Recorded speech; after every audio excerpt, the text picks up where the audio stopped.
prior to Islam, I would see I was a very dark person in the respect that I was very much caught up in consumerism in the material world, that which was of the impermanence. I was very into the culture of the West, the movie industry, the media, the music, and all the hype, and I was very into it, and the styles, the fads, the way of dressing, the attitude, the mentality, and to summarize it all up, I was very, I guess you could say, like conditioned to it. Like psychologically, I guess it affected me in a way where I was not my own person. I was basically a product of society. Remember when I was a kid, I remember I used to watch movies, and I always wanted to be in those movies and be the star. Watching the Grammys and the Oscars and seeing all those stars and coming down the red carpet and everyone cheering at them and I guess you could say even praising them. So this was like my aspirations as growing up as a kid. Now, financially, it didn't seem to be going down that route because I was very like poor. At one point in my life, I was living with my mother. My father and my mother had divorced, and I was of a Catholic origin, my religion, but I wasn't religious.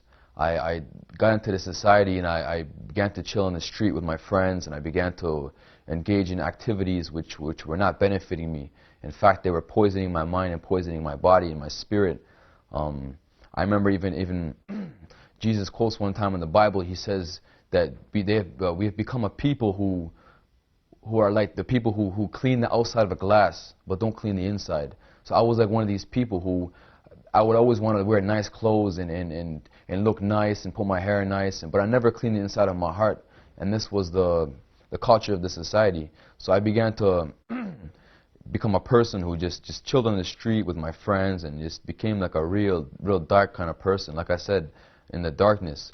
I really didn't see Muslims at all my whole life. I never even heard about Islam. So growing up in this society, that's who I became, and I became just a product. I was a consumer, just to buy and just to be that kind of person. So this was my background, and this is where I was coming from. And my father always taught me there was a God, but I didn't know, like, I didn't understand it, right? Because in this society, again, it's based on materialism, so you don't really seek like the creator. You seek the worldly things. So I got to a point in my life where I was just getting in trouble. My soul was in utter chaos. Well, you could say my garden within my soul was dry and desolate. There was no nourishment there. There was no nourishment for fruits to grow. So I got to a point where I was lost, and I was getting in trouble with the law. I started going to jail. I started just going down the wrong track. So I began to look, because my father had put this seed in my heart. He had told me there's a God. I didn't understand him. So I felt that if the creation is not helping me, why don't I turn to the creator? But if I don't understand him, how am I supposed to turn to him? So I began to ask questions. I began to search. I began to ponder. I began to speculate on what I was growing up and what I thought to be his faith. And as I began to explore, I began to realize that there was a lot of questions unanswered, which couldn't be answered by those who I felt were of higher knowledge in regards to these matters. So I just began to search and search and search, and it was in 2001 when I actually learned the first time about Islam. And it was if the seed which was inside of me just sprouted a leaf and began to grow more and more. And it's like the second I heard about Islam, my whole life I never heard about Islam, but the second I heard about Islam, it was as if it just a sparkle from within. Or like I was in that darkness, and I seen a little light flicker, and it kept flickering, and it just got me interested. And I couldn't explain what it was, because even though I was always seeking the materialistic side of the world, this simple thing called Islam seemed to be more attractive to me for some reason. So I began to go towards that. My friend, it was his idea. He said, you know what? You want to just go inside this masjid and see what this Islam is all about? So I was like, I'm not doing nothing else. Why not? So we go inside, and me, like growing up, I was used to hearing rap music and hardcore hip hop and very negative type of things, right, in my ears. But for the first time, I was hearing the purity of the Quran, and it was very weird to me. But there was something about it. Again, it was something about that which seemed to nourish that seed from within me. So I thought to myself, I'm like, what is this? There's something about it. it's like a star in the sky which you just can't stop staring at. That's how Islam seemed to me. So after this was after Maghrib prayer, so they had broken their fast and the other brothers were going in to eat in the gym. We approached the masjid and a couple of brothers took us in and started talking to us about the 5 pillars of Islam and so forth, and they gave me a bunch of books. So after we had left the masjid, it was as if something followed me. I couldn't explain it. It was a feeling which was never there before.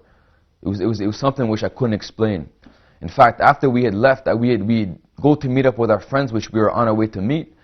And when I met them, I looked at them as if I had grown a third eye on my forehead, and I looked at them through different eyes. And I seen the truth and the reality of the situation around me. And I said to me, these people, I have grown up with them my whole life. I've chilled with them. I've shared good and bad times with them. But I said, these people are not for me. And I didn't know why yet. But it was because they didn't know their Creator. Because they, as friends, couldn't really support me in a way a friend needs to support a friend.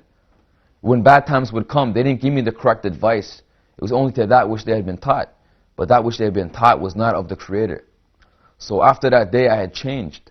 In fact, at the time, I was still in high school. And the first book I ever read regarding Islam was called The Truth of Life in This World. And this book deals with life and death. And this was very significant to me in how Allah had willed this, because everything, all of my aspirations were about life and about gaining from this life, about becoming a star and getting money and getting all these material things. But it was never on my agenda to ponder death or what happens after death. And this book was giving me an example. Look at all these movie stars. When they're young, they're so beautiful and so forth. But then look at them now, 30, 40 years later. They're old and their death is coming knocking on their door. So it really gave me a reality check. It was like I'm going down the highway and all of a sudden the light turns red and I got to stop, because I had to stop and realize what was going on in my life and where I'm going. So this what Allah had shown me is that don't love this world, because it's of impermanence. Like in yourself, you're of impermanence. So these are the first things I learned about Islam, and Islam talks about the oneness of God. And prior to this, I was a Catholic, and we say we believe in one God, but He's of a Trinity. But Islam defines Him as being the one who's without beginning and end, who's perfect in His magnificence. There's no flaw in Him. When I heard these things regarding Islam, it all come together and it just settled nice in my heart. So I said to myself, you know what, Islam is the truth, and I'm going to take this road, because that's what Allah put in my heart.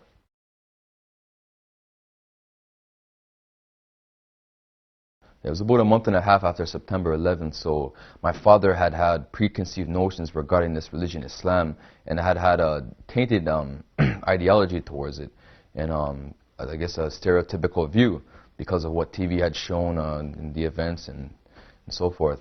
So I had got to the point where I actually had to leave my house because the situation was getting so bad. I mean, I would try to pray, and then he would come into the room drunk, and it would be just, it speaks for itself, right? So I had to leave, but alhamdulillah provided for me, and I was able to get back on my feet and practice my religion.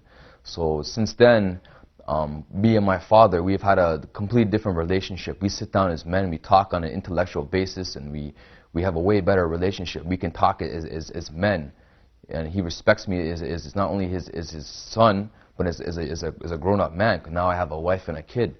I've moved on to a next level. In fact, those around me who knew me from the past, they see me now, they don't even recognize me. They call me Daniel, but really in my heart I'm Shaheed. I've changed. I've become a new person. That person who once lived and walked down the street with such pride no longer exists. This is what Islam has done to me. It's brought my life in a 180-degree turn, and has changed my life in every respect. My characters, my morals, my ideologies, my respect, and my admiration for the creation. To the point when I leave my house, I can just look at a tree and say, all praises be to Allah, that tree is magnificent in its scientific structure. When I look at a car, I can see that it's only manipulated elements which have been shaped and fashioned through the knowledge of Allah. Everything is Allah's manifestation in knowledge, and that's how we know Him. When I leave every morning when I wake up for Fajr prayer, I look off my balcony and I see the sun rise, and I appreciate it even more.